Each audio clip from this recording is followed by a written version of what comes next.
We are live on video. Stand by for audio. All right. Good day and good evening, ladies and gentlemen. Welcome back to another Live the Fuel show. So, as I'm recording this evening, we're actually decided to do a double whammy.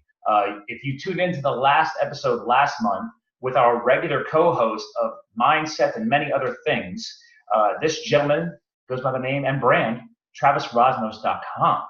And if you tuned in last month, we talked a lot about minimalism. And we decided to hit that in a shorter power session, 30 minutes or less. It's something new format we're testing out. So this is the follow-up episode that I hinted at, where we want to dig a little bit deeper into minimalism, specifically around relationships. So again, make sure you're checking him out at TravisRoznos.com, because he is the man behind the method of the drop, and he's helping men claim their self-mastery and vitality. So Travis, welcome back to the show, sir. Thanks for having me on again. Appreciate it. Yeah, this is a fun new format. Like literally, all we did was hit. I gotta be transparent, ladies and gentlemen. Like we hit stop and hit record again because we're just trying something out. And if you follow us on YouTube, you're gonna notice I'm wearing the same biking jersey because I literally, before we started both of these shows, finished doing a road biking ride and I was sweaty. And I'm like, I'm just gonna leave the jersey on and rock out. No, you wear that every day, you know. Oh yeah, I just love wearing tight stuff. Exactly. Literally, this is like a swimsuit material. You're busting out of that thing, man. It's a little awkward. So cyclists aren't supposed to have muscle. And my fiance is like, I don't care what you say. She's like, you're still too skinny. I was like, okay, like that's a problem. Congrats, by the way. I want to make sure that we circle on that. Oh yeah, thank you. I can't remember. Did we talk about that before? Well, yeah, we did, and I don't know if like we got tuned up together on like right around when it happened, but I like had told a few people about it. I'm like, dude, like my guy, like Scott, he's like dropping out of a plane, all that crazy shit. I was like, man. Oh yeah. Oh, dude, we booked the helicopters 2 weeks ago. So that's like bucket list. We are now committed to rent 2 helicopters in Alberta, Canada. Crazy. One for the advanced mountain and one to take like her parents and like mid-level people. Because like we should probably separate the group because people might not want to go to that remote mountain and like freak out. Sure. It's a whole process. I didn't realize it was that complicated. And we're trying to keep it minimalism. I only wanted like 20 people to come up for like an adventure wedding. Nice. We got 40. Yeah. Oh, well. Seriously, I'm not going to go off. Sorry. We're coming off a topic. I tried to go with minimalism with minimalist relationships. Yeah. And we had the after party in Pennsylvania where we're from, but only the cool people come to Alberta. Right. So I just didn't think that many people would actually be excited to, or as crazy as we are. It's edgy. It's a little edgy, right? So I'm like, go from 20 to 40. Okay. So anyway, speaking of that, relationships, minimalism, we're diving back in today, man. So why should we be talking about this? Why do you think this is a concern that maybe people are afraid to talk about? Because I think people are afraid to talk about this. Yeah, it can be. Well, you know, it can be a little challenging, right? Because our needs get met, whether, you know, in toxic relationships too, right? Like we might find certain sooner or later. Yeah. Well, no, I mean, I don't mean just sexually. I mean, you know, like basic needs, right? Like, you know, certainty or, you know, love on some level or, you know, the acceptance or, you know. Ooh, keyword there, acceptance. That's true. Toxic relationships, I think we allow a lot of stuff to slide over and accept it. Yeah. So like what we're talking about too, right, is like wherever you are, if you're listening to this, like, you know, I know your audience ranges, but it's like the more we hold in high regard our boundary for who takes up our time, like look, I know a lot of people have different philosophies around time or whatever, depending on your thing, but like because I came from a retreat in Hawaii a week ago, and they really put into perspective of like, you know, you have a calendar, like if you're setting up time with people, like use the scheduling software, have them find time on your calendar, and like don't try to mend your schedule to get a meeting with somebody. And it's like the more you value your time, the more you truly value like what you're here to do and your mission and who you spend time with. And I've always known that, but I was like, yeah, like I really, really should tighten up how I like manage my time, like not just get stuff done, but like can I be more intentional with whom I'm allowing into like my calendar and all I of want that. to pause on that because Yeah. last time you had to reschedule because you had a bunch of back-to-back retreats. I think we rescheduled for this when we're recording this now. Did you notice that? Did you happen to notice if my time slots looked different on the online scheduler? I don't remember Hmm. specific. I Okay, don't. because I did a huge change on your exact Did you, theme. Like it, I did you cut off like the actual availability to be able yeah, to yeah, talk? I restricted it. I said, Yeah. and my own fiance called me on it, and she's like, "Look, you're supposed to be Mr. Lifestyle Balance guy. You're Mr. Yeah. Health, business, lifestyle balance it." And Yeah. Yeah. she called me on my shit, Yeah. and I was Right. like, "She's like, you're doing podcasts all the time," and I was like, "Yeah." She's like, "Why can't you just restrict it to certain nights?" Or I was like, "Oof, point taken." Yeah. Yeah. I was still stuck in like ramp up mode, and I just Right. justified it that, oh, I got to keep all this time available so people can find time. Right. Of Well, guess what? The show's still going on. I'm still doing 2 shows a week, but course. now I've cut that specific. I now have multiple schedules enabled. So there's one specific schedule of specific dates and time windows that I only allow for podcasts only. So that's the new shift. So when people see podcast availability, that's the only thing that's allowed to happen during that time. And then coaching, consultations, those happen on different days and different time slots. So I'm really digging deeper into the software. So I'm glad you're bringing that up because we have these amazing tools and people don't realize how powerful they are. And even I got lazy and didn't realize I wasn't really maximizing something Yeah. as simple as scheduling software. Yeah. Yeah. And like, you know, go further, like where I'm taking this is like, let's be real, right? Like, you know, especially if you're in like your 20s, early 30s, or, you know, maybe you're single or whatever. I'm single, so I'm speaking that language, whatever. It's like, yeah, the weekend comes up and you get excited. It's like, oh yeah, like maybe I should start linking up with people. And I think the boundaries can kind of start to like come apart a little bit where it's like, oh, I have this thing planned Saturday, but like, yeah, I have that need to want to connect with people. And so you know, you start to loosen the boundary a little bit around who you let into to your space. And like the weekends are to be celebrated and be, you know, whatever. It's not about like, hey, you shouldn't, you know, whatever. But I've just really noticed where it's like, yeah, minimalizing, not like not being social, but like, hey, is this relationship on the friend level or maybe a romantic level, like, where is it right now? And like, am I serving it fully? Am I showing up fully to that? And are they?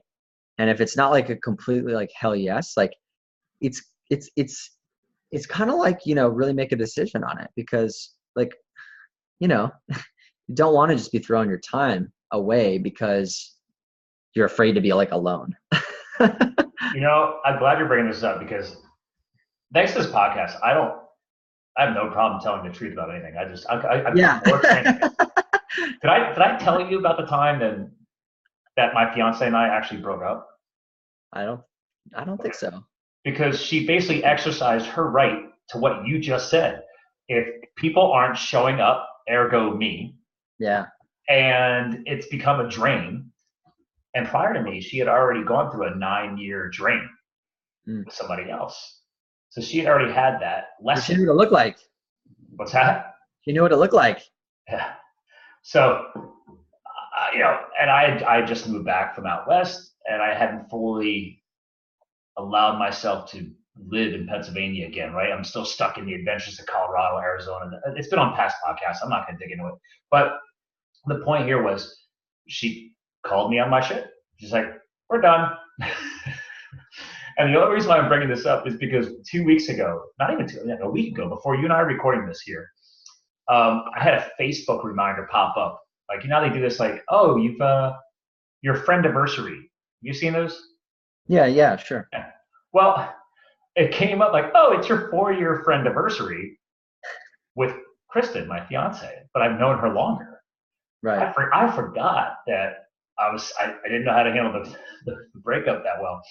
So I unfriended her. Wow.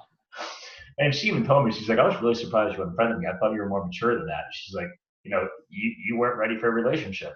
And anyway, that whole process was my wake up call. And I spent the next 3 months of the breakup digging deeper, doing the self work, probably stuff that you work with your clients on, pulling my head out of my ass is my now standard quote. Okay. And realize I need to step up. Like, dude, like, all right, bro, like you've been single for years, you've been a bachelor for years. You can't use this whole I was a firefighter crutch. Like it was the lifestyle. I didn't want to allow somebody to get close to my heart. Blah blah blah. Right. That was my spiel for years, dude. Yeah. And Yeah. so she's she's a horse vet doctor. And Yeah. to your She broke you theme, down. she cut me out. So that's great. Well, I mean, like that's besides like the actual breakup, it sounds like she stood in the boundary, like she had a boundary, and it was like she did what you said. She said, "Listen, I have a choice. You either totally growing my life or draining my life." Yeah. Well, and then you came. That was probably really attractive to you, right? I didn't realize. One of the things I realized during my self work was I wasn't allowing her in. I wasn't allowing myself to connect deeper with her. So how could I say, like a lot of guys would have just moved on, or girls. And this is the first time in my life where I was like, wait a minute, did I even give her a shot? Did I give us a shot? I had so many freaking walls up. So yeah, I didn't realize I was draining her. And a lot of, I know you work a lot with men, but I found through the self work and the research I did that a lot of women go through that. So they allow people to drain them to a point where it's a breaking point, and they just, once that door is closed, right, it's almost impossible to reopen it. I'm not a love doctor. I'm just going off the stuff I learned. Right. No, I hear you. It's really interesting what you're saying is, well, like I was recently on another podcast too. We talked about kind of like intentional dating and like in like a distracted world and like a disconnected world, and also like in the world of Me Too. Like we don't need to go down that path, but like women being drained, where it's like I think men will pseudo get into situationships and it'll be like a few month thing, and then she might be expecting some sort of decision making or some more like deeper commitment, and the conversation's not had, and guys will tend to like dance around it, and that might be the energy drain that you're referring to on a non-committal level. And I kind of cut that from my life too, because I noticed that I used to do that, and instead of like not caring and being like, well, no big deal, like I really looked at that and it's like, well, I'd rather not be involved if I'm not ready or if I'm not going for it at that stage of my life, versus like get into something and then like drag that person around and not like respect the fact that they might want something a little bit more. That's why I stayed single for all those years. That was my thing. I'm like, I didn't want to let somebody get close because then I'm gone in the mountains for time, blah, blah, blah, blah. I'm like, I didn't even pursue matters of the heart. I just shut my life down. And that I realized that probably wasn't the healthiest thing, but that was my excuse. I'm like, I have 2 years, just didn't allow it. Spent a lot of time mountain biking and hiking. Right. Yeah. But I mean, when it comes to relationships, like just not even romantic, like, like the topic of like minimizing down, it's like, it is really important.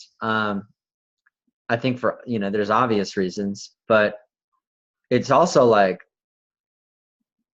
when it comes to like, when we've noticed when you have like a downtime in your life or like something wrong, happens, or there's a tragedy or whatever, it's like the people that are sort of on the fence, maybe they're just sort of cheerleaders in your life, that they might be cheering you on, but you're not. We all have them. I hope so. I hope some of us have that. But. Yeah, where you're not growing with them. It's sort of like,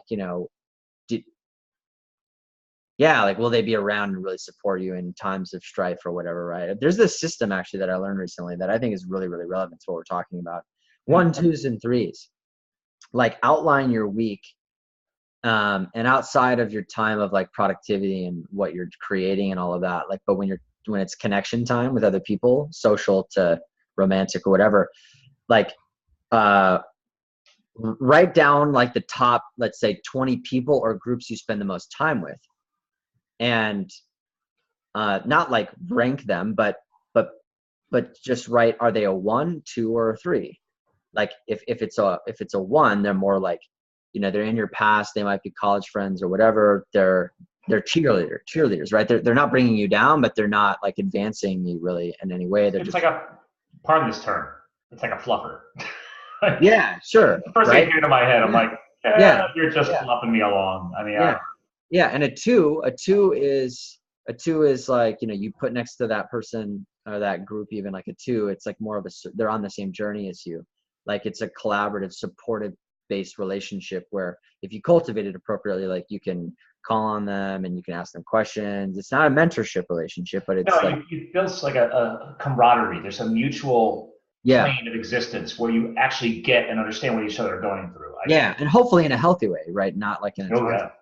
Yeah. And so number three then is like a mentorship relationship, right? Mhm. So it's like how much time you're actually spending with paid or unpaid mentors in whatever way that you're cultivating that. Is like people that are actually, they've been where you want to go, and like you're really talking about how to get there. And it's like 80% of your time should be spent or more like in that 2s and 3s, right? But most people will be spending time with like the 1s still, you know? Interesting point. Yeah. I like the simplicity of that too, the ones, twos, and threes. It's funny because while you were talking about this, and again, for our video feed, I want to share Travis's site, again, ladies and gentlemen, travisroznos.com. But when you go to his main homepage, you'll see the drop, helping men claim their self-mastery and vitality. But when you scroll down, I really like these new 4 bullet points. I don't think these were here before. This was part of your revision and your honing of your process, right? Yeah, just getting really tighter on what feedback Like from, this first point, I think we were kind of digging into this, like avoiding a deeper understanding of the stimuli that trigger our closures to all of who we are. It's easier to cycle back to the willpower approach. I feel like that's kind of, I scrolled right back down to that. And it was the first thing that stuck to me while you were talking about this stuff is that are we actually digging deep enough to that level of understanding and realizing these things? I think that's part of the problem too. self-understanding. Yeah. Yeah.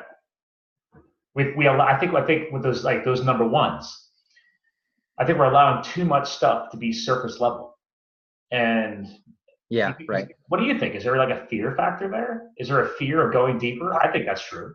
Yeah, I mean, because the person that you'd have to grow into when you're playing with, you're hanging out with 2s and 3s more often is scary. That means things have to change. Yeah. And change to the human being, right, is just scary. It's like not safe, and it triggers all these like survival, like, oh God, it's we're unconscious most of the day. Like Yeah. that's It's like reality. we're robotic. And again, for our audio listeners, podcast world, because this is on YouTube as well, but delay your second point here. We're delaying the transformation.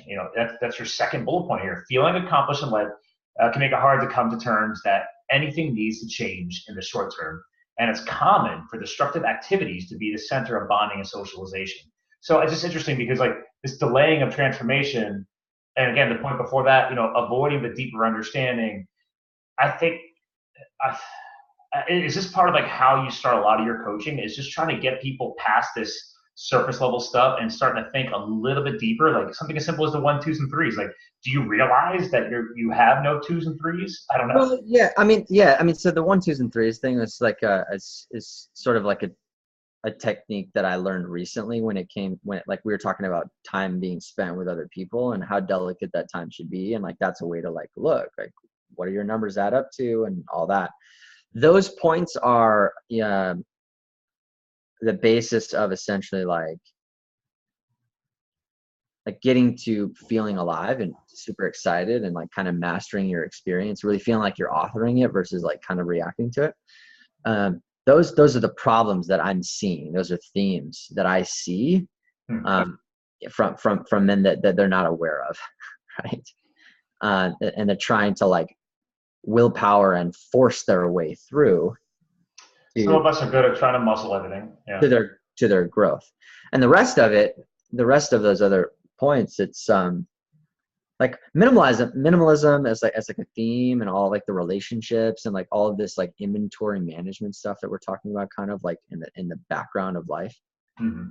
Is like that stuff will naturally become a little bit more obvious when we begin to understand ourselves on a deeper level, right? Like because then we'll all of a sudden have more self-esteem and be like, you know what, like I do want to take care more of my time, and like I don't want to be spending time like with people that make like I'm not growing with, blah, blah, blah. So my recommendation, like to put a bow on this stuff, is some of this inventory stuff. And like when it comes to like making big changes in our lives and grooming the time we spend and all of that stuff, like it's all important, but in my opinion, it will naturally usually come after like a deeper understanding of like your background and yourself and your like kind of emotional intelligence and all of that stuff.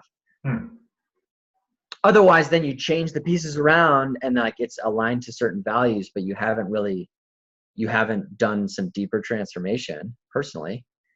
And then those might not even align your values. Like, yeah. So it's kind of going back to like that whole old school saying, like you're putting the cart before the horse. You know, like a horse-drawn cart. It's like, guys, like, did you do the work necessary to make sure that those changes are sustainable?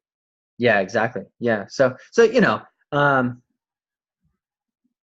yeah, it's all, you know, I'm a coach, right? I'm obsessed with the human condition and human potential. So like, you know, a lot of what we talk about is sort of through that lens of development, right? And it's not a linear experience, no matter who you are, right? And you can get there in many ways. I think that's also important too, going back to the relationships theme here, is that you yourself as a coach, because I coach business clients all the time. And I tell people, I was like, you know, I don't need your business. Like, what do you mean? I'm like, you and I are not connecting. So I don't have to work with you. I'm not trying to reject you. I'm just saying you don't get it and I don't have the time. So I would rather help you move on to find the right coach, the right mentor. Right. I think so many times people professionally, this is a great connection on the relationships. Like definitely. They're just happy to chase the money. I'm like, no, that's what's draining you professionally.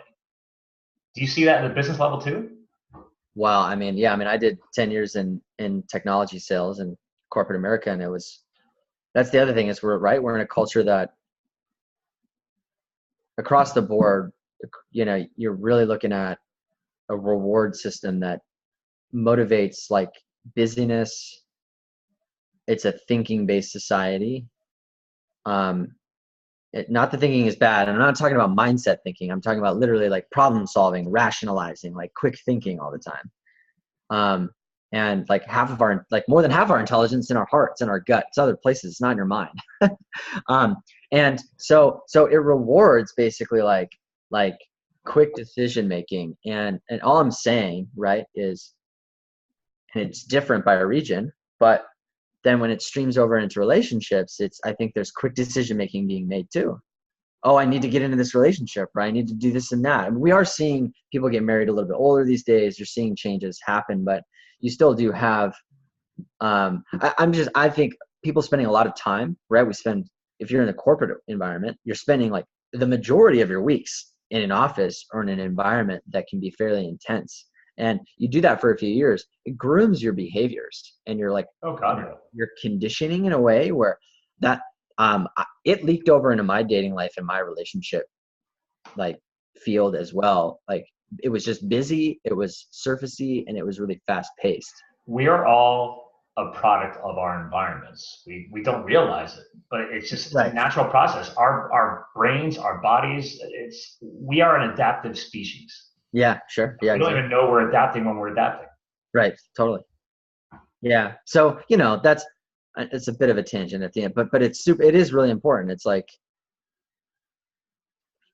you can really create a life, you know, that's balanced if you know some of this stuff around minimizing things, but you live in a corporate world, or you know, you have a business, you can have that stuff. It's not like you have to get rid of that, but thank you. That's a good point, because if the rest of your life is also really like busy and fast and it's not intentional, like a work environment and a corporate environment can be, it's like that's when things get chaotic. You know? Yeah, I think I like the connection on that, because I used to probably throw around the corporate term too much, because like you and me, dude, like I did IT sales. I've been in a lot of different corporations, and I don't miss it. But it doesn't mean like people who are hearing this have to leave that space. It's just become more cognitively aware of what you're surrounded with and the energy that's influencing you. And that means, listen, it doesn't mean you go leave your job. It's just, okay, be aware of what's influencing you there, Right. And then back to our relationship minimalism, you don't need to be best buddies with your coworker if he's a negative Nancy. When Right. you leave work, maybe don't go to happy hour with the negative people. You have a choice in who you're spending your personal time with because that's your life balance. Right. And I think a lot of people just feel like they have to spend time with their coworkers. I've I, I've never been friends with my I, coworkers. yeah, younger. Wow. I mean, that, wow, that piece right there. Cause 22 to 27 for me was a lot of entertaining, being like a sales rep in like the Oh advertising yeah, industry. I'm a sales and marketing professional, man. I'm with you. It's a Yeah. lot of So, fluffing. so I really realized, like, looking back, it was like, not only like was that, look, I was making good money and I learned a lot and there's all the great things, but like, not only was I like not really doing a lot of what I really wanted to do, like a lot of my Wednesday through Friday evenings were also spent with people where there was a texture of like, this isn't really a cooperative relationship. Like, I'm truly trying to get something out of this, Yeah. and so are you. And as I matured a little bit, I started to really, really feel that.